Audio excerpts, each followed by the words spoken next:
Buenas tardes con todos los presentes. Hoy vamos a presentarles nuestro proyecto, Determinación de la vida media del muón. A manera de introducción, les voy a hablar sobre los muones. Los muones están en el grupo de los leptones dentro del modelo estándar. Los muones no se encuentran estables en la naturaleza, debido a sus propiedades como el tiempo de vida media y su masa. Se pueden obtener muones de forma artificial, como en los aceleradores de partículas, o natural, como con los rayos cósmicos. Dichos rayos cósmicos, al interaccionar con la atmósfera, originan las lluvias atmosféricas extendidas. Es importante considerar dichas lluvias porque a nivel del mar, una gran parte de la composición que tienen de partículas electromagnéticas son muones. Es decir, estos pueden servir para caracterizar dicha cascada y a su vez el rayo cósmico que la origina. La detección de los muones se puede dar de forma directa, detectando propiamente dichos muones ya que son partículas cargadas, o de forma indirecta, analizando las partículas resultantes de su decaimiento o de su interacción con un medio cualquiera. Dentro de este último punto se encuentra el efecto Cherenkov. El efecto Cherenkov es el resultado del paso de una partícula cargada por un medio, cuya velocidad es mayor a la de la luz en dicho medio. Este efecto trae como resultado fotones Cherenkov, que pueden ser estudiados para la caracterización de muones.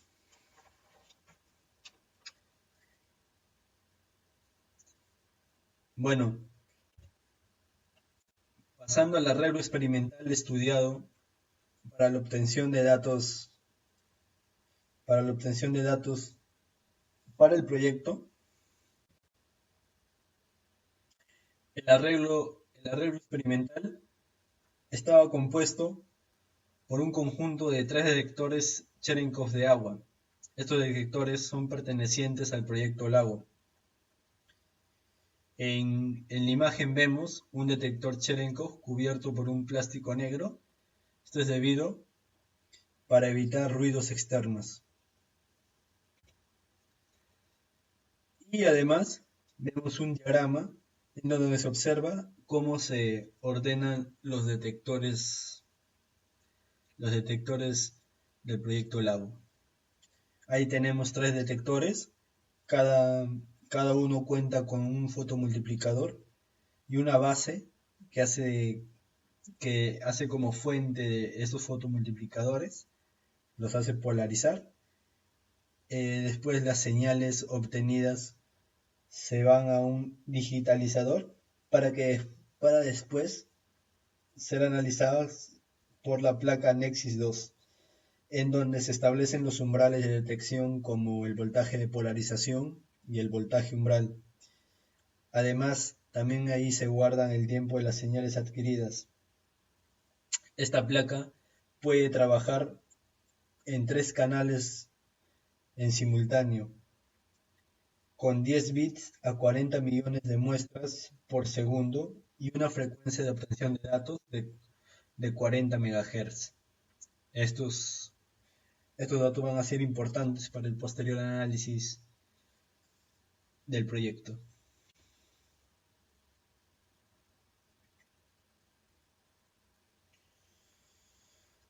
Una vez comprendido el arreglo experimental, se pasó a la obtención de datos. La toma de datos se realizó de forma remota mediante el acceso al servidor del lago.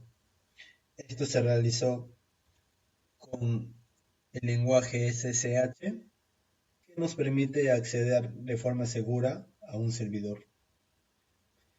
Una vez dentro del servidor, se procedió a configurar el detector. Pusimos un voltaje de polarización de 700 voltios y un voltaje umbral de 100 milivoltios. Además de que solo trabajamos con un canal.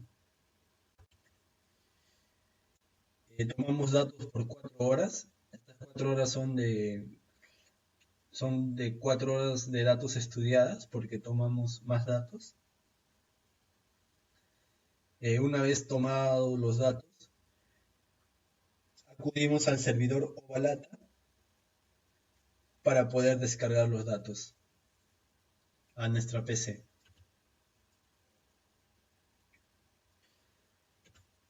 La forma en que llegaban los datos a la PC es como está en la figura. En ahí se observan que hay 3 columnas. Cada columna está relacionada con los 3 canales que procesa la placa.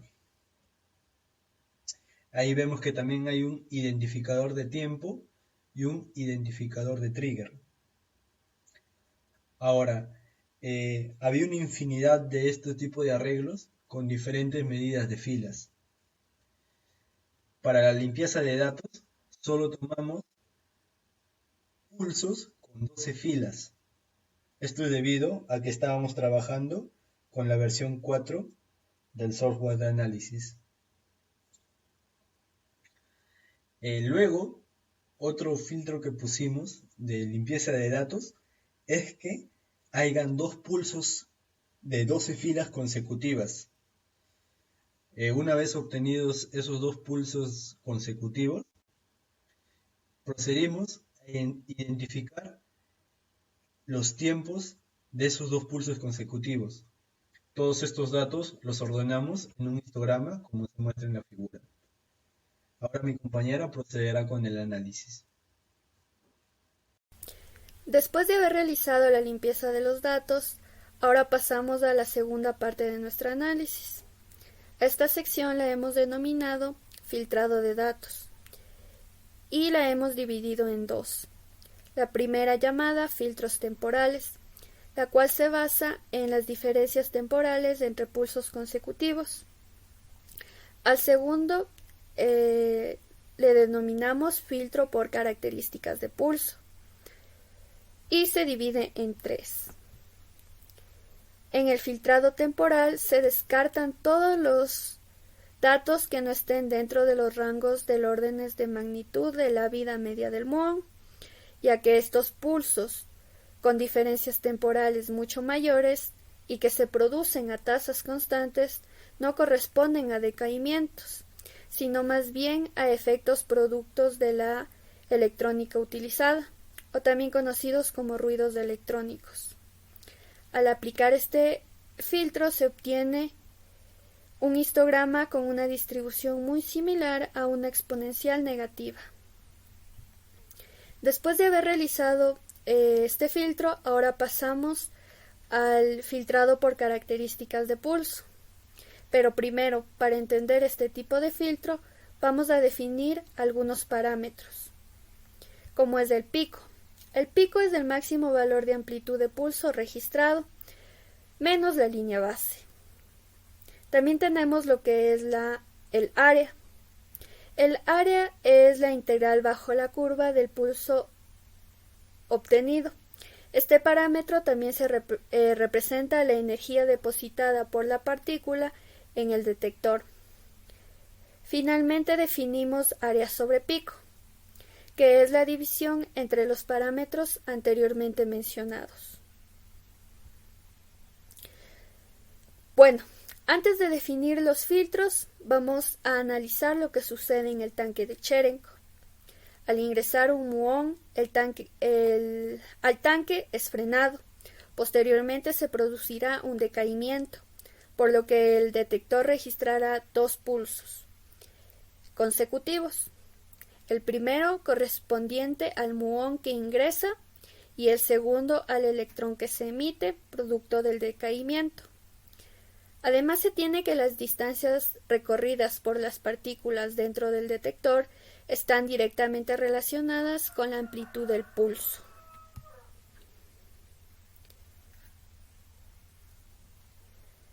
Entonces, en el primer filtro se considera precisamente este hecho, de que el muón recorre una distancia pequeña hasta ser frenado y posteriormente decae emitiendo un electrón, por lo que la distancia recorrida por el muón será menor a la distancia recorrida por el electrón debido al decaimiento, dando lugar a esta ecuación.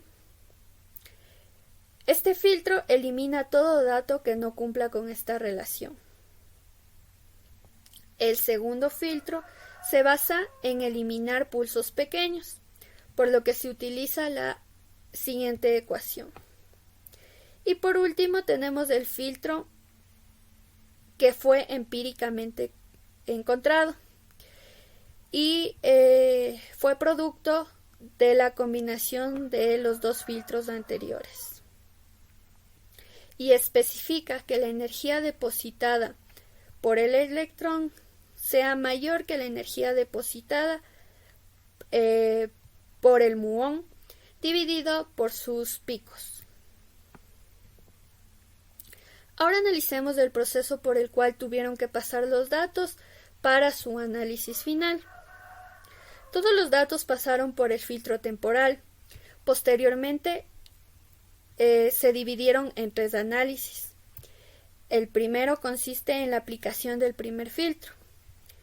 El segundo consta de la aplicación del segundo filtro. Y por último, el tercer análisis con la aplicación del tercer filtro. Cada uno de estos filtros nos dio diferentes tipos de resultados. Cabe mencionar que el filtro número 2 no eliminó casi ningún elemento, ya que todos los pulsos cumplían con la condición especificada anteriormente para este pulso. Luego se realizó el ajuste. La ecuación de ajuste es la suma de 2 distribuciones de Poisson, ya que estos procesos de decaimiento siguen esta distribución. La primera parte corresponde a decaimientos debido a muones, mientras que el segundo término es debido al flujo de rayos cósmicos que llegan a la Tierra luego de haber interaccionado con el gas interestelar, o también conocido como flujo de secundarios. Luego de realizar el ajuste se obtuvieron los siguientes datos, demostrando así que el filtro número 3 generó los mejores resultados, con un error relativo de 0.91 y una vida media para el muón de 2,21 y una incertidumbre de 0,16. Finalmente, las conclusiones. El cálculo de la vida media del muón puede ser realizado mediante el análisis de datos obtenidos por un detector de Cherenkov de agua. Además, se utilizaron diferentes tipos de criterios para la selección de los datos pertenecientes a muones y sus decaimientos. Criterios que tomaban en cuenta el tamaño de las diferencias temporales, así como también la forma y características de los pulsos debido al muón y al electrón emitido por decaimiento. Además, se verificó que el filtro que generó mejores resultados fue el que encontramos de forma empírica, donde compara las energías depositadas por las partículas al viajar dentro del tanque y sus respectivos picos. El cálculo de la vida media se puede obtener mediante un ajuste de datos a través de 2 funciones de Poisson, una debido al flujo de muones y la segunda debido al flujo de secundarios. El ajuste arrojó una vida media de 0,22 con una incertidumbre de 0,16 microsegundos y un error relativo de 0,91%. Por último, no me queda más que agradecer a todas las personas que nos permitieron llevar a cabo este curso y en especial a Jesús, que nos ayudó enormemente con la realización de este proyecto.